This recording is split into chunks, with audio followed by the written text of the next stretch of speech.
digital news and audience engagement, WFAE. On behalf of everyone at WFAE, welcome to the Charlotte Podcast Festival pop-up. We encourage you to ask questions during this session. Put those questions in the Q&A in Zoom, and feel free to introduce yourself and talk with other guests in the chat. Just a reminder, WFAE's ability to bring you these free festival sessions come from listener support. You can give online at WFAE.org, via Venmo at WFAE Radio, and you can even give cryptocurrency by searching WFAE at the Giving Block. Big thanks to our sponsor, Ortho Carolina, and WFAE partners in the festival, the Blumenthal Performing Arts Center, Eclex Creative Agency, and Queen City Podcast Network.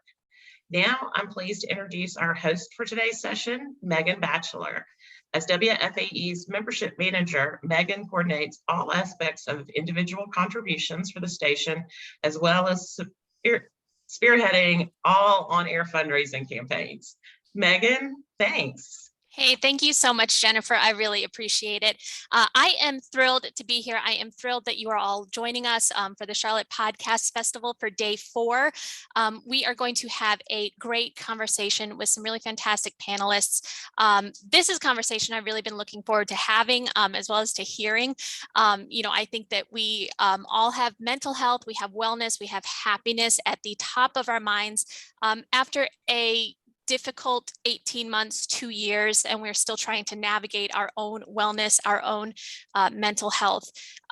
And a couple people that we have along to help us tackle these topics. We've got Cassandre Dunbar. She is the host, the creator of the Be Well Sis podcast.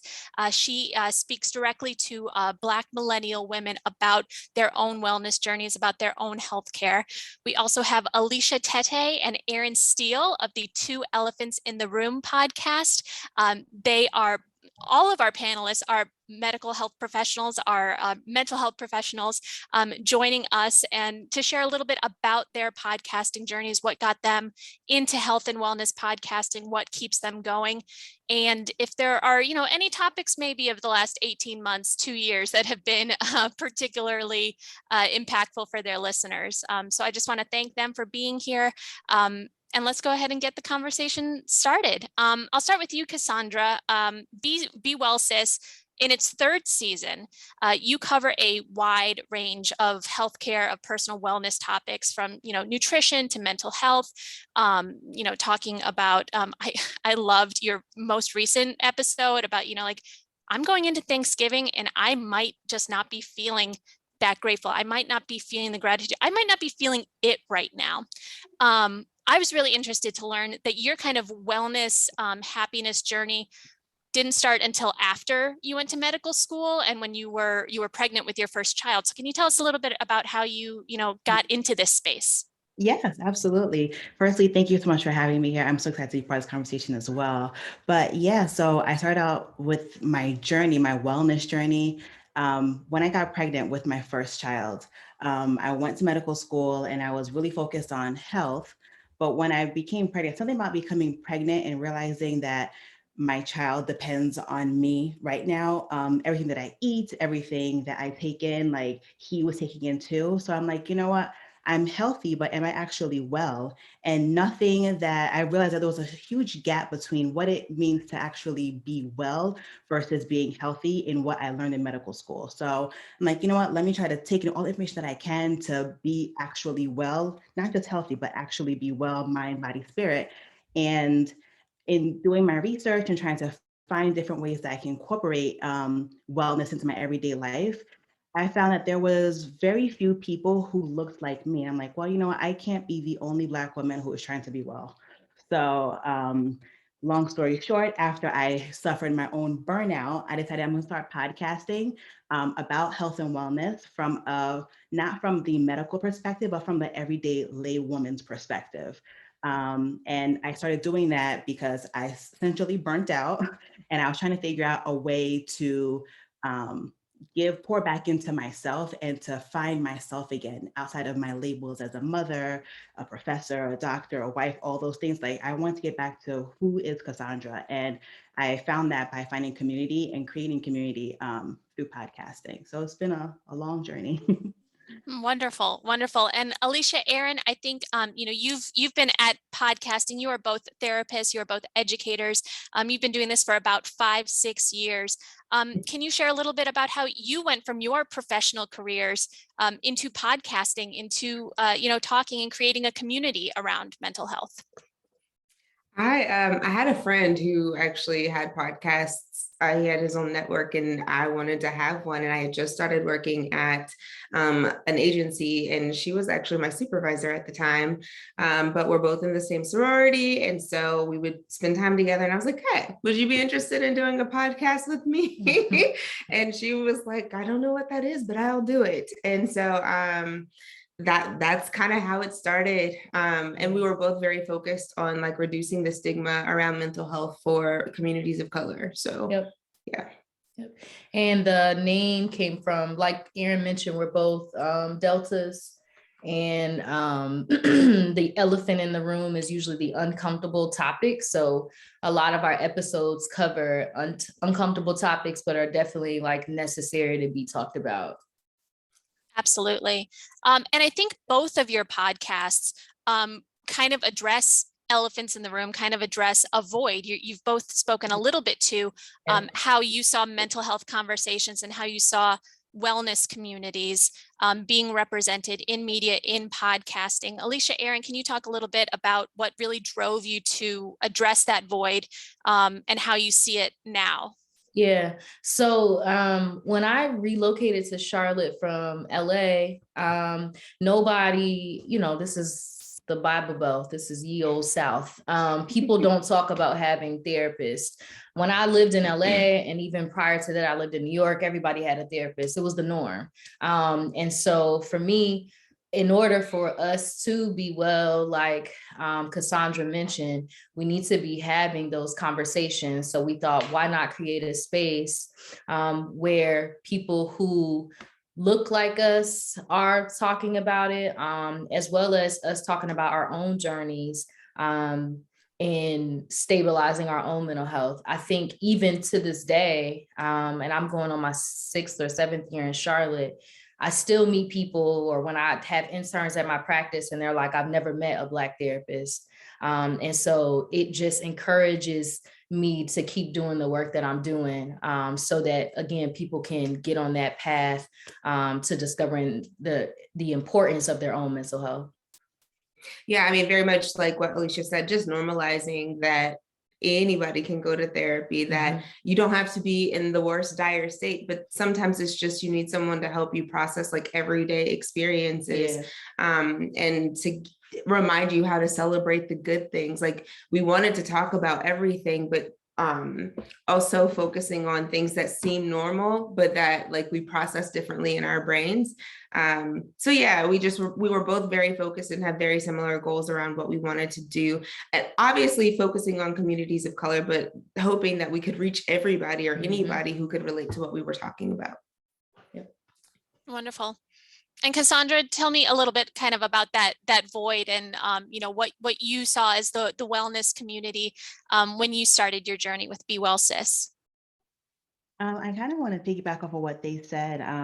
I think especially in communities of color, we don't talk about therapy as much. I think now it's becoming more common for millennials especially and Gen Z to start going to therapy and being open about it, and being open to it and such. But I think before, it really wasn't common. And especially like in our parents' generations, it was like, you don't talk to anybody unless like, are you crazy, or, are you in a crisis? And I didn't start out speaking so much about mental health, but because of the climate and what we all were collectively going through, a lot of the conversations went there. And one thing that I like to emphasize too, like these ladies said, is that you don't need to be in crisis to speak to someone.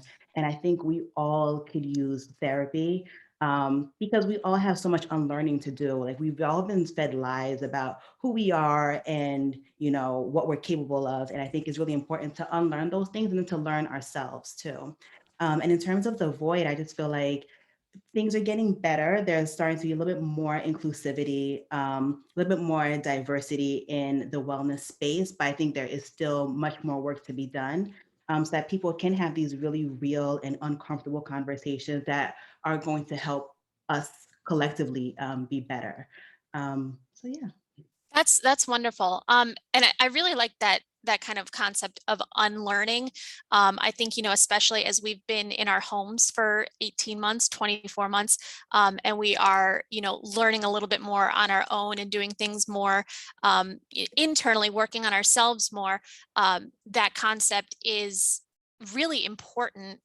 What kinds of things are you finding that you're talking about on a journey to happiness, to health?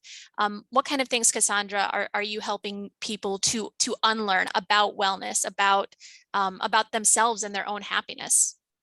I would say that it's not one size fits all. That's the main thing. You know, just because Sally is doing something and it works for her does not mean that that works for you or that's what you even need.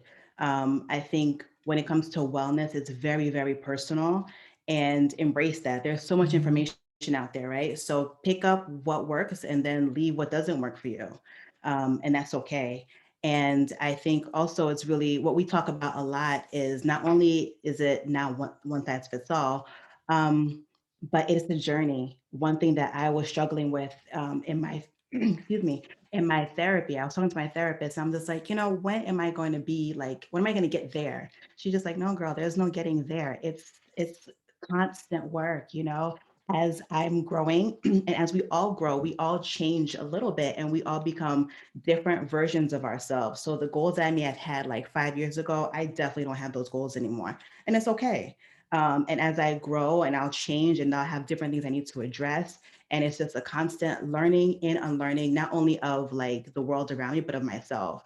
So it's just a lifelong process, and not to be so hard on myself about like deadlines that we all were just, this culture is all about like deadlines and by 25 I should do this, 30 I should do that. Forget all that. Just embrace your journey. Yeah. Alicia, Erin, you're both nodding along to that. There is no finish line. There is no, you know, absolute fix. Speak to that a little bit and to this concept of unlearning.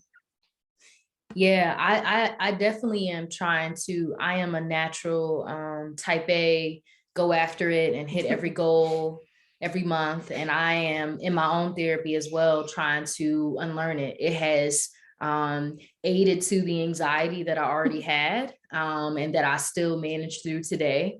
And so a challenge for myself constantly now is to embrace this idea of rest. And really challenge what it means to succeed. Because again, I was first generation college, first generation grad, first generation blah, blah, blah. So there were all of these expectations on me. And I didn't know what I didn't know, you know what I'm saying? And so the more you experience things, especially when I became a mother or, you know, when I got married, I learned a lot. And then now I'm at this place, you know, even now in my life where I'm trying to unlearn and really live the life that I want to live. And sometimes it doesn't look like what society is expecting you know, us to do. So it is definitely a constant journey. Bless you. Thank you. Bless you. All that she said about her type A-ness, I'm literally the opposite. I'm like, what am I supposed to do today? Just today. But I think the big thing for me is just like letting things be unconventional. So like she was saying at the end there, it doesn't have to, there is no script, there is no anything in particular, there's no set plan for anybody. But when it comes to your wellness and figuring out how to get to where you're trying to go, like being more open-minded. And it was a practice that I had to take on myself before I could incorporate that into the therapy that I was doing with people, because I had to, you know, acknowledge and feel the value of it and able to be able to guide someone into that same space. And so that's been very important. And I think, you know, in our episodes in the past, like we also focused on being open to what's unconventional and that things don't have to look a certain way or, you know, give any kind of result that looks good to anybody but the person experiencing it, because it's a very personal experience. Absolutely. And you're going right into something that I wanted to ask you. I think we're all kind of, touching on the topic of the personal being political. How do you see, larger societal movements, attitudes reflected in healthcare, in wellness right now? Do you see different social movements being addressed in healthcare? Is that something that is happening, professionally for you that you're seeing? Alicia, Erin, I'll toss that to you first. That's a big question. Yeah. You can go ahead. Yeah, I need to think. I think one of the things that I saw for sure, so in addition to offering outpatient therapy, I'm a professor and a clinical supervisor, and I offer like trainings and workshops in the community. So a training that I did maybe 8 times last year was around cultural proficiency. And so as the racial tensions arose, so did people's requests for therapy to talk about their toxic work environment. For example, a lot of organizations reached out wanting to have uncomfortable conversations around race. And so I think definitely between 2019 and now, there was a shift in, I think people realizing that what has been the norm is not okay, and that it's okay to explore. But also I think organizations have been more intentional around addressing political and religious issues. And I don't think they were really doing that in the past. And so on the one hand, it's great, it's allowing more space and creating healthier work environments, but definitely as things happen as a part of our culture, it affects us individually, even if we're not a part of the larger group. It somehow touches us. I think that the piece that I've seen the most is around how different cultures manage difficulty. And so with this being a really hard year, some cultures being more connected and needing that time together and not being able to have that, especially at the beginning of the pandemic, it definitely changed like how people were able to manage their mental health and how what they were turning to in order to kind of create some balance in their life. And so that was something that came up a lot in therapy sessions, where especially, and even generationally, like people needing to, be able to go out and spend time with their friend groups. I had a personal friend who was sharing with me, like, they felt bad about struggling through a pandemic because, they're well employed and they, everything is good except for that I can't go out and spend time with my friends, or I can't take that trip that I want to take. And so understanding, like, it's okay to actually be doing well in the pandemic, but still not have things that create a balance in your life, because we're not supposed to be all about work. We're not supposed to be all about one particular thing. The reason why we work is so that we can, spend time with friends and pay for those trips, et cetera, et cetera. And so looking at it from the perspective of how do we navigate something that's new, but then also recognizing that it's going to show up differently for different people. Absolutely. Absolutely. Very well said. Cassandra, how about you? I'm thinking of when Alicia was speaking, I thought about how I relate to people a little bit differently because of what's going on. So I'm a professor, and a lot of my students I teach are freshmen and now sophomores, and they've had a really interesting year and a half. And because of that, I'm thinking about how the way I used to be pre-pandemic and my expectations of them is very different.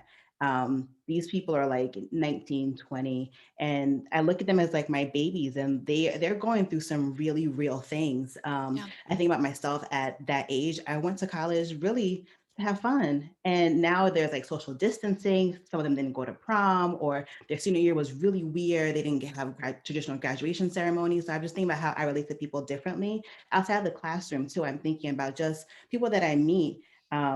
If we have like a not so great interaction, I feel like I have much more grace. because I know people are going through really hard things and really real things that I may not have considered before. And I'm seeing that a lot, just how people are relating to people a little bit differently now. I think because we are all going through our own, and because we're talking more about mental health and the impacts of the pandemic and the social justice uprisings and so many things, all the things that are happening sociopolitically in this country. I think we're all a little bit more mindful and more mindful of each other now. Absolutely. Absolutely. One of my questions, I think you've all touched on this in the past few minutes. You are all health professionals. I believe you are all educators. You are all professors doing, no, 2 of the 3.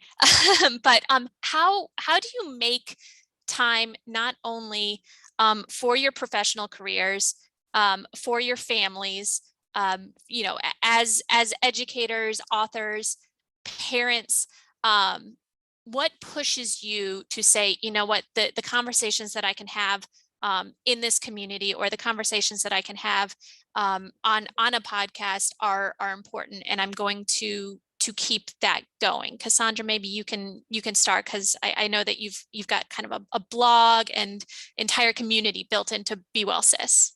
Yeah, I was just talking to a fellow podcaster earlier today, and we were talking about all the things that have to go on in the background to like make your podcast like sustainable and all those things, and just how much work it is.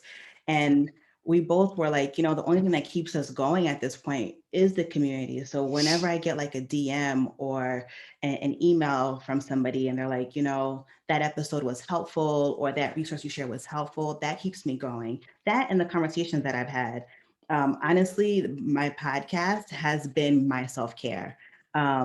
So when I get to speak to different women who are like-minded or have taught me something that can help me in my wellness and my own journey, that is a time that I really find as like my own self-care, because everything else is I'm either working, whether as a professional or as a parent or whatever else. If I look over there, it's because my kid's looking at me, I'm sorry. So there's always work to be done, but I look at my podcast as something, yes, there's labor involved, but the reward is different, and it's much more personal, not only for me, but the people that I am able to speak to and reach. In terms of time, I'm learning systems. I'm learning how to be more organized, because that's not my strong suit. So learning to dedicate time to doing certain tasks, that way it doesn't become overwhelming. There's so much to do, not only in podcasting, but just in life, right? So systems have become my friend. And you, Alicia, Erin? We had to take a break. Like, to be honest, for me, the pandemic was a lot. Working from home became a lot because, like I said, I'm not type A, I'm not the most organized person you will meet. So creating structure in my day to say, this is when I start, this is when I stop. It was very, very blurry in the beginning, not having like a specific place that you go that indicates like, this is where you work, this is where you start your day. And then when you leave, like you're done. So that, and never mind the 10,000 things that this woman does, but it just created a situation where we weren't able to maintain the podcast in the way that we want to.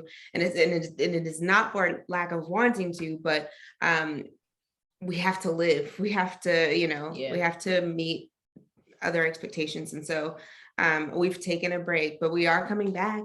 Yeah. But we're going to be way more organized this time on my part. And be able to work to be able to maintain it. Yeah. Speaking to organization, I feel like that is definitely a strong suit of mine. And for those listening, again, I talk a lot about my own anxiety and how I manage. Definitely keeping a paper calendar and an electronic calendar is very helpful for me.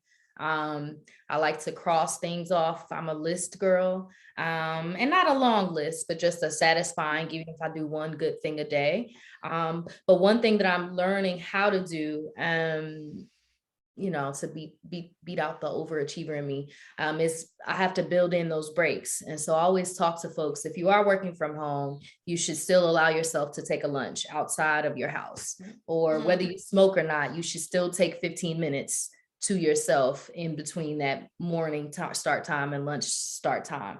But also build in time for travel. I was the chronic back to back to back. I believe every hour of the day should be used, not healthy. But that is how my brain functions. And so again, just recognizing you need space to take a breath or to use the bathroom or, you know, to eat a snack. So even when we talk about time management and the connection to our own wellness, building in that time and space to take a break. We've had the podcast for years now. Right. People still ask and are listening to old episodes, but we are like, we want to be able to do it when we can commit to it. Right. And one of the things that I just whispered to Erin is like, we got to get back for our own healing, Right. you know, start back for next year, because those conversations did shift some things for us.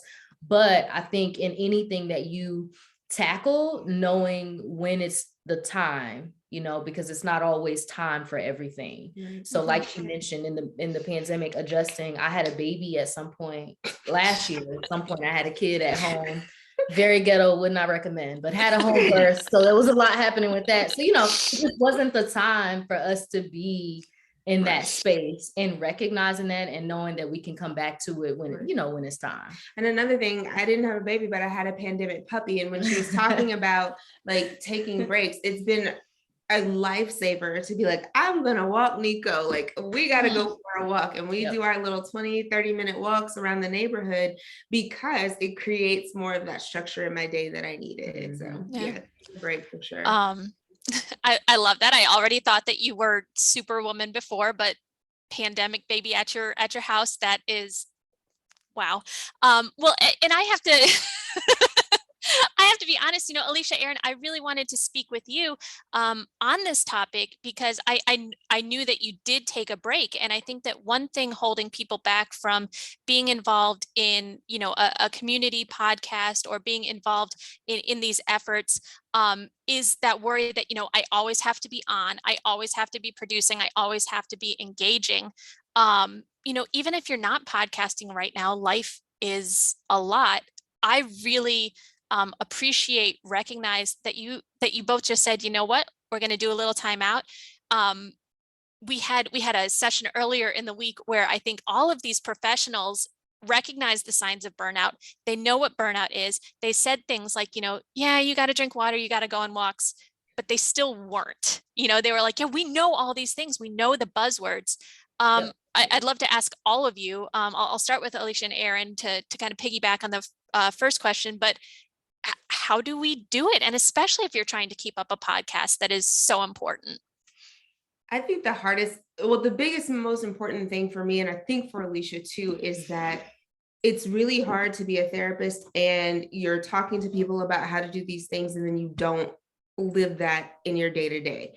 And so we would be on this podcast talking about take care of yourself and one another, or, you know, all these things where we're, you know, looking at what does burnout actually do to our bodies, our minds, and what do we do to decrease the chances of burnout? And I think, one, it was not easy for us to be like, we're going to take a break. Mm-hmm. Like, that's something that we had to admit that, like, we just can't right now. Yeah. And then the other side of it is like I was saying, like, actively doing what we talk about, what we encourage other people to do. And you call it Alicia Superwoman, I do too.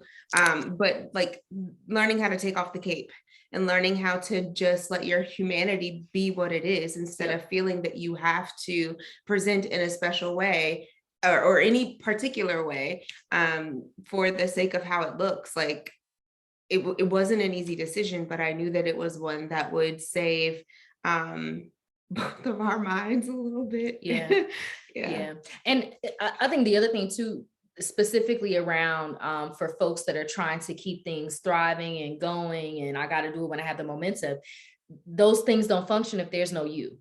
Right. And so what we forget is we are the person driving all of these things. Those things fail if we fail. And so that is always my response to folks when it's like, well, it can't go without me. Well, you can't go without you. Right. So what does that mean? You know what I'm saying? So there's such a gap between the education around taking care of yourselves and then the application. And again, society doesn't support the application. This is one of the countries that does not give paid maternity leave across the board. You know what I'm saying? But we talk about the importance of mothers, just as an example. So we talk a lot about how things are important, but it's not always supported. It's only in theory. Only in theory. It's just important in theory. Yeah. Cassandre, I'm sorry. I was just saying, figuring out how to take that theory to application. I was going to say, Cassandra's nodding along to, take off your cape for a little bit. Can you speak to that? Speak to rest, speak to, Yeah. I know both of your podcasts are very, you promote self-care in so many ways. So speak to that rest, to that self-care that you're able to take. Sure. I want to say that you guys have been wonderful examples of how to show up for yourselves in taking that break. Because I struggled in the beginning. My intention was for every single week I'll put out a podcast episode. Then I realized that is so much easier said than done. There's a lot of work. I thought, I'm gonna get myself a mic, I'm gonna plug it in, bam, I'd have a podcast and it would just do its thing. And it's a lot of work, right? And I was looking at my favorite podcasts who literally have machines behind them. They have full staffs running them as who I wanted to be like, realizing that I'm just me. So I decided to take a break after my first season. And then again, after my second season, and because I felt like what I was preaching, I wasn't doing myself, right? So when it comes to rest, I think rest is so key. And like you said, Alicia, if we are the people who are running all those things. And if you don't take the time to rest, the same way we charge our cell phones, we charge electronics, we have to recharge ourselves, right? And sometimes it's really uncomfortable, especially in our culture, which is, productivity driven. But you have to reassess, what does success look like for you? For me, it's at this stage in my life, it's being able to enjoy what I have right now. And that might mean that I may not put out an episode every single week. Right now, I moved to bi-weekly, and that's going to be okay. And I'm going to take a break, and that's going to have to be okay because I want to show up authentically. I speak to rest, I speak to wellness, and I can't do it for real, if I'm not doing it myself, right? So I don't want to be a hypocrite. And then when we talk about rest, it could be so many different things. It's not just sleep. It's talking about actually doing something that you love that doesn't that you're not doing for show or not even to quote help other people, but you're just doing it for yourself. That is rest too, doing something creative, just being mindful, taking time to enjoy where you're at, what you're doing at the moment. It is all rest, and just recognizing what you need. Again, what Sally is doing might be great for her, but that may not be what works for you, and that's okay. Just accept what works for you and do that thing. Lean fully into who you are. And before we get into some questions from the audience, because there are some great questions, I think Alicia's been answering a few in the comments, but there are some really great questions. But I want to ask kind of, Cassandre, I think you speak frequently to your podcast being a form of self-care. Have you found healing? Have you found health, happiness through your podcasting? Have you found positive side effects for yourself that you did not anticipate? Oh my gosh, yes, absolutely. Especially during the pandemic, especially during the first few months when we were essentially inside the whole time. I didn't realize how much I was missing sisterhood. And especially I'm relatively new to Charlotte, so I didn't really have a community here. So I'm like, well, we're stuck indoors, but I can meet different people. People are now open to speaking via Zoom and things like that. So that has been huge for me, just speaking to people and learning from different people too. One thing that podcasting has allowed me is for me to not be the expert. I've always wanted to be the one to know the most about this, that, and the other thing. But now I'm just like, I don't know everything. I mostly don't know anything really. But I'm here to learn and I'm here to absorb things, right? And that's what has been just a saving grace for me through podcasting. So podcasting has opened me up to a different side of myself, different people, and has been so healing in just the fact that I've learned to be more of a student of life and necessarily a teacher. I learned that from one of my podcast guests. So I thought the podcast really is for me. I make it for myself, really.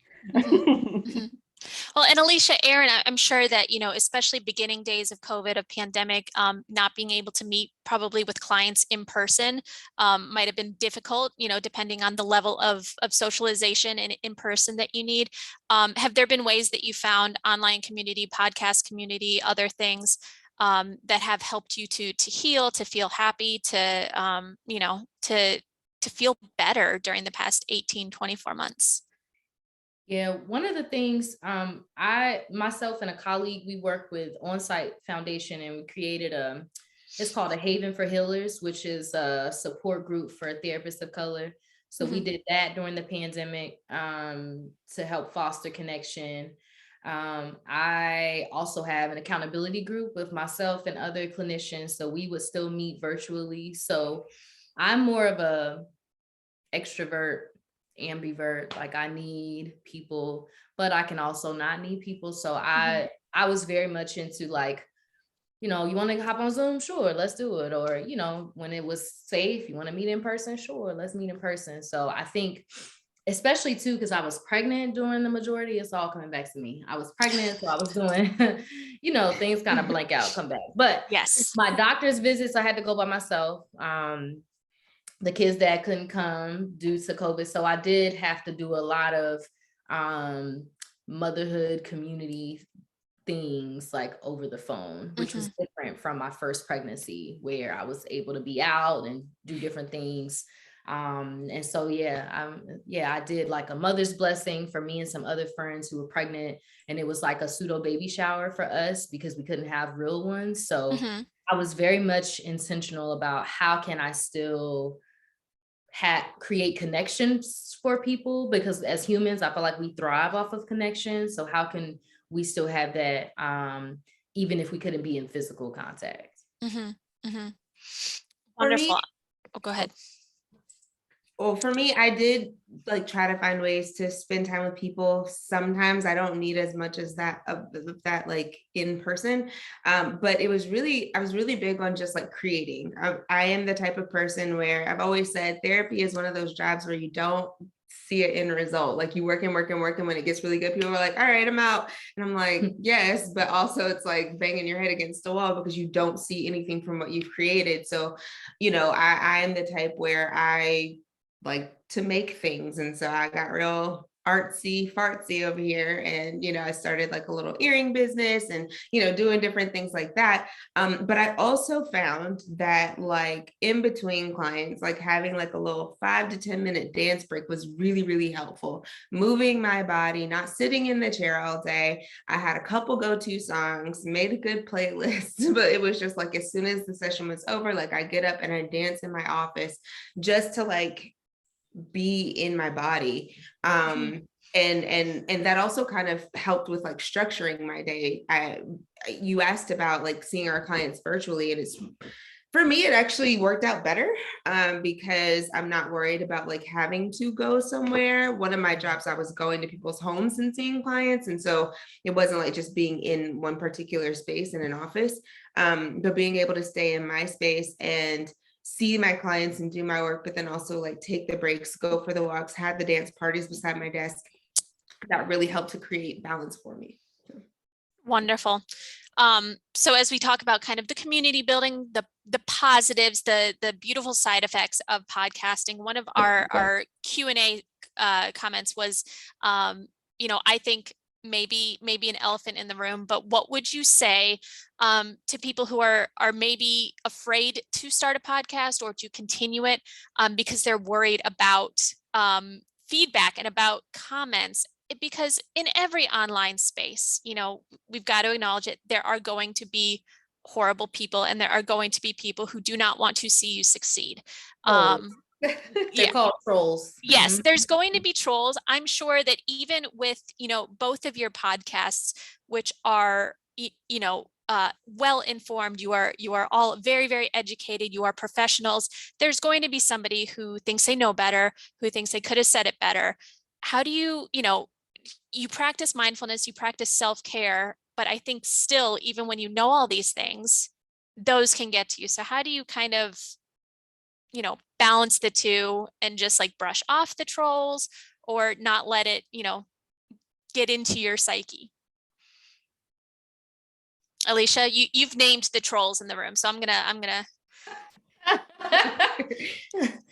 I don't know. I don't know if I'm the best person to answer this question because yeah, I really, again, a bit more unconventional in my thinking. Like, I truly believe if I wanted to, I can get up and fly. And so I also, in that same vein, I don't believe in labels and things that I don't think is true. And so I don't know if it's because I've had to take feedback in so many roles, but I'm really big on like telling myself, this is who I am.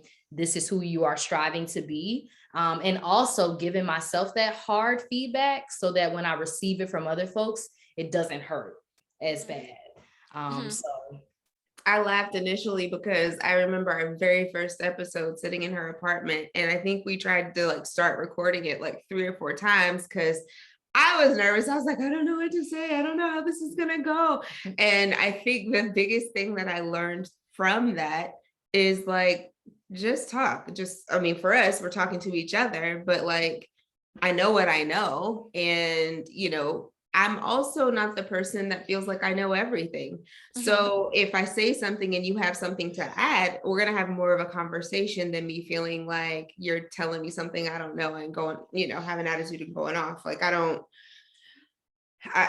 try to stay curious in life. And so with that, I don't know that we got a lot of like troll type comments. I don't think we were big enough. No, I don't think so either. And I also know like we would see things and maybe like heart it if somebody responded, but I don't know how much we went into like having back and forths with anybody or any, like it was never anything like that. So we were grateful in that regard or fortunate in that regard. But for anyone who wants to start a podcast, it's like, let it be weird, let it be awkward in the beginning, work out the kinks. It's gotta be like nothing we do the first time is comfortable. And so let it be awkward so that you can figure out like where your lane is and then ride the wave. I love that. Cassandra, same question to you. I'm sure that even with, the mission of your podcast, that either whether you anticipated it or people are commenting or sharing, unnecessary feedback, this is something that is in any creator's mind. How do you brace yourself, other than therapy? How do you brace yourself for these kinds of comments or interactions? For me, podcasting has helped me to really be a novice, embrace being a novice. So like if you have criticism about the podcast, like, okay, if I agree with you, I'm like, all right, well, I'll improve it. And that's it.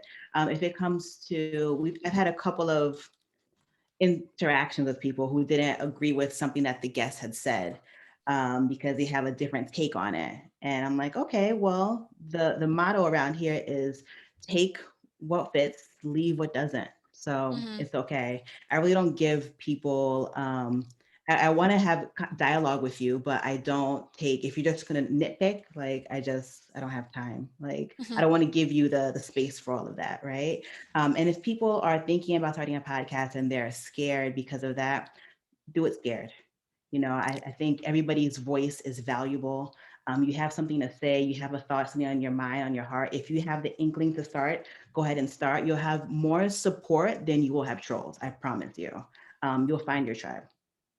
I feel like I could tattoo like "do it scared" to my forehead and try and keep reminding myself. To that commenter, I would also just say yes to the therapy. You know what? Because at the end of the day, you are not the person who is nitpicking a podcast that is aimed to help people. But thank you so much to that question. We had another comment or another question. Alicia and Erin started to answer this in the Q&A. But another topic, in addition, to burnout and toxic workplaces, that we've really been diving into, as a community in the past couple of years, is imposter syndrome. Again, you are all professional, extremely educated women. I assume that there is still, a time, there are still days when you wake up and you feel like, I'm actually not qualified to talk about X, Y, or Z, or I shouldn't be the authority on this. Cassandra, can you share maybe if you've had run-ins with with that kind of imposter syndrome or that kind of negative self-talk? Listen, at least once a week. And again, just do it scared. And I try to reframe my inner voice because my inner voice is really critical of myself. And that's something that I'm working through in therapy is being kinder and gentler to myself. And the thing that I'm that I tell myself now is besides doing it scared is that you wouldn't have been invited or you wouldn't be in the space or you're there and you should be there and that's it. Like you just by virtue of being you is qualified enough. So just do your best and that's it. So that's what I tell myself and that's what I'm sharing with everybody else who might be struggling with imposter syndrome in whatever situation. I know easier said than done, but that's all I got. And Alicia and Erin in the chat, you said therapy, talk to friends. Do you have anything else to kind of share about, it's very similar to burnout. It's like, I know what I'm supposed to do, but it is so hard to get past that hill of imposter syndrome. Yeah. One of the things that I used to do before I had to speak in public, I would like say it to myself in the mirror. So that's something that folks can do. So you can practice. You can also do the voice memos on your phone, and then you can play it back and hear yourself. You can do the video on your computer as well. So anytime you have to speak, the same practices too, if you have to submit something. So sharing it with a friend, like this is what I'm getting ready to say. How does this sound? Is there anything that you feel like I should critique? And so sometimes too, just getting that validation from folks that we care about can help give us that confidence that we need to take that next step. I think for me, the biggest thing is just, I remind myself that I don't have to know everything. I try to be as honest with myself and say, before I would take exams in graduate school, I would say, I know what I know, I don't know what I don't know, and I'm going to do my best. And so I repeat that to myself. Here we are, 12 years later, as needed, because it's just the truth. Like, I know what I know, I don't know what I don't know, and I'm going to do my best because my goal is always, especially when in this work, is to always do the best that I can for the clients that I have. And honestly, on the podcast, in my interactions with my friends and whomever else.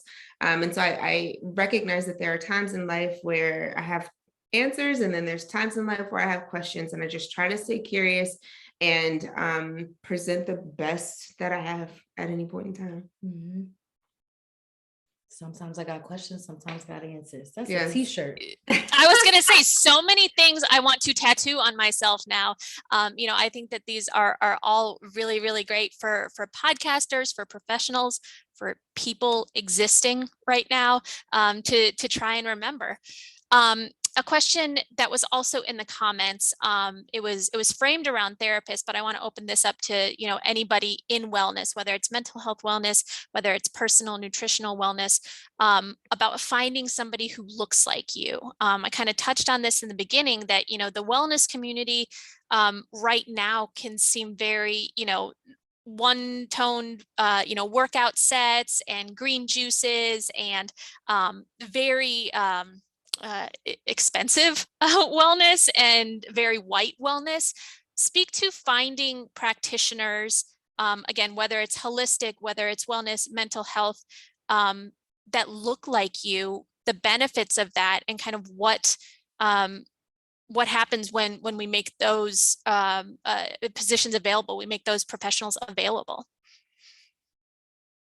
Alicia, Erin, as the therapist, I will start with you to kind of answer, do you discuss the need, she asked, for women of color in this profession?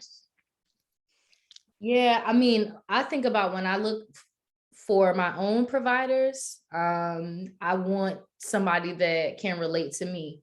In the past, when I didn't realize like there were other providers, like medical doctors, dentists that look like me, I kind of went along. But now when I realize I have a choice, I think it's important to think about goodness of fit, and goodness of fit looks different for all of us. So for some people, goodness of fit is about a person's years.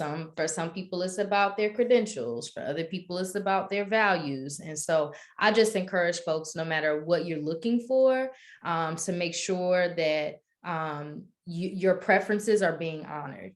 And so again, that preference is different for all of us. But being brave enough to say, like, this is what I'm looking for, is this available for me to have access to?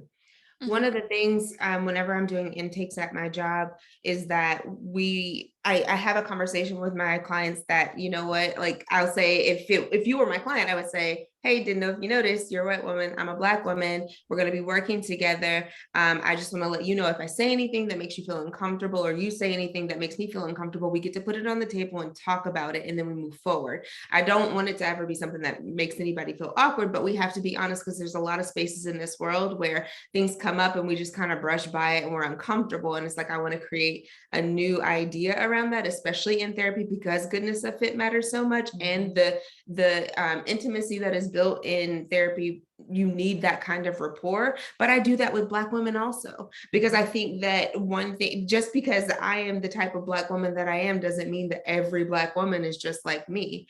And so I always bring up, hey, I start with race because it's the most visible thing, but it's like we have different values and we come to this with all of our life experiences. And I come with my education. So it's like when we put all of that out there and when we're interacting and communicating with one another, I want you to always be aware that you can say, hey, this makes me feel uncomfortable. And then we deal with it, as opposed to what we tend to do in society and just let things go. So. And Cassandra, we mentioned earlier that you speak, specifically to Black millennial women who may not see themselves represented in wellness spheres and health spheres as well. Yeah, and I just want to talk a little bit about therapy. For me, therapy has been one of those things where I've had experiences with those who didn't look like me and those who do look like me. And I feel like it's really important because a lot of the times and I'm going to generalize here, for Black women, a lot of things the baggage that we're bringing to the table that's making us want to seek therapy to begin with is the microaggressions and sometimes macroaggressions that we deal with in the workplace or just in life, right? So I've been in situations where I'm going to therapy because of those things. I didn't have the language to put to it, but I'm then having to validate my experience, and I'm being second guessed. Did that really happen? Are you sure you're not making it up? And I'm like, all right, I don't need to be trying to be vulnerable with you and then having to try to educate you too. So I think for me, it's been really important to find a Black woman therapist because I don't have to do so much explaining, because unfortunately, she likely has been through the same thing. And I like to deal with women in terms of therapy because there's just a different layer of there's race and then there's sex and gender identity in America that has a lot to do with your experience, right? And then in terms of just your overall wellness and being represented, it's super important. And unfortunately, even the literature backs it up in terms of when you're getting medical care, people who are treated by Black people who are treated by Black healthcare professionals fare better, particularly Black babies who are born underweight. If they're treated by Black staff, those children usually make it to year one, and that's not necessarily the case if it were the other way around. So now it's just super important to, unfortunately, there are so many biases that medical practitioners have, and the medical system, unfortunately, is not, there's a lot of disparities. So it's important in seeing yourself represented in all different spaces, because unfortunately in America today, it does matter. And I hope I didn't veer too far off topic. No, that was absolutely fantastic. I want to get to a couple Q&As just before we wrap up the session, although I could keep talking to you for hours. I think this is such a great conversation. We had an attendee ask about men's mental health. We are talking that about Be Well Cis being aimed at Black millennial women. I don't think either of you are unaware of the mental health and the struggles that men face as well. Men are taught to be strong, to be masculine. We all understand kind of the toxicity of that viewpoint. men do have high suicide rates, often linked to mental health struggles that go unanswered, or personal wellness that maybe goes unanswered. Can you address maybe male listeners who feel a little bit left out of the wellness conversation, Cassandra? Ooh, that's a tough one for me because I definitely understand the statistics and I definitely understand there absolutely is a void for mental wellness conversations for men and women. Unfortunately, I only speak to women because I'm speaking from my perspective. But there are great resources. I'm trying to think of my favorite podcasts. One is by a man and a woman. They're a duo, and they speak a ton to mental health and wellness. It's called The Read. And they also are part of the LGBTQ community, which I appreciate knowing different perspectives. So yeah, I think I'm gonna pass the buck over to the resident therapist here. Yeah, I can definitely send over some resources for my friends I have quite a few friends who are male therapists that speak and work specifically with men. So I can definitely provide those resources. I also am very intentional about taking in male interns at my practice, and I have male therapists at my practice as well. And so like Cassandra mentioned, I try not to speak where it's not my area. I definitely have plenty of male clients, but I can send over those resources for sure. Wonderful. Thank you. Mhm. Oh no, I was just gonna say about her taking in male therapists and interns, like, and growing more in that population. But I get that it's not as easy to find. So well, and I think podcasting kind of allows these conversations to happen. And so if you hear podcasts happening, even if they are aimed at women, these are topics that we are starting to talk about a little bit more, and I think we're kind of, inching towards them becoming more commonplace. The last question that I wanted to ask you is, maybe a little bit of a downer again, but when you're talking about wellness, when you're talking about mental health, the idea of, trauma dumping or secondary trauma, weaponized vulnerability, kind of all of these things that can happen when you are constantly talking with people and about these topics, can really take a toll on you. Alicia, I know you literally wrote the book on professionals taking care of themselves. How can podcasters, how can mental health professionals, people in the wellness sphere, help others while still filling their own cup? Yeah, the first thing that comes up for me is boundaries. We all have to figure out what boundaries need to be set in our lives, and those boundaries are set differently with different folks. So one of the things that I know to be true for those of us already in the helping profession, we're usually the strong friend and the reliable friend and the strong person in our family. And so those boundaries, I think, need to be set the strongest and first because we love them so much. But what that looks like is, if you're podcasting and you need a break after, putting your phone on do not disturb, or you're driving home from work. I am very intentional about my downtime. So I may drive home in silence. So really, again, figuring out what do you need so you can create that space for yourself. And not feeling guilty about it. Because I hear people say, well, I'm the only person they have to talk to.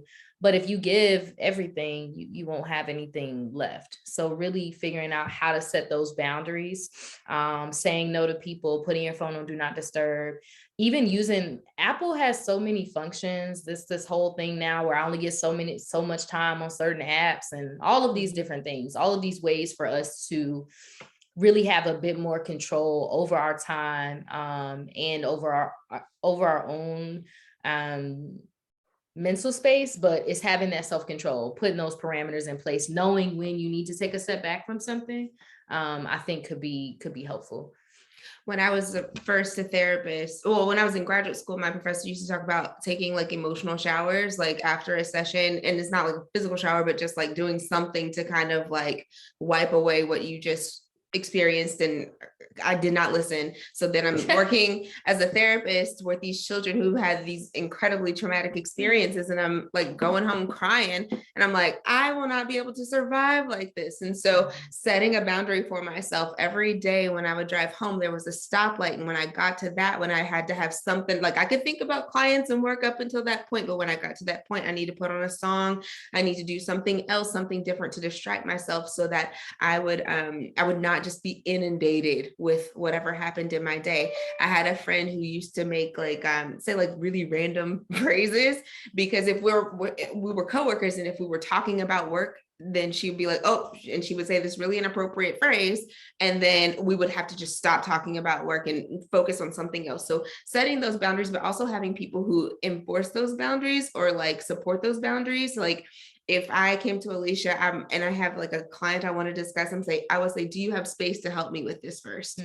Instead of just like automatically assuming that her intellectual whatever is just free for me to have access to.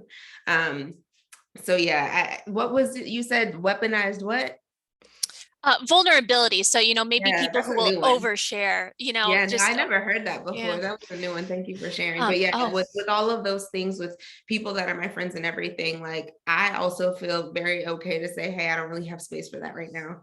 I love you and I care, but you might have to find me on another day or here. I know someone who can actually be there and support it. So.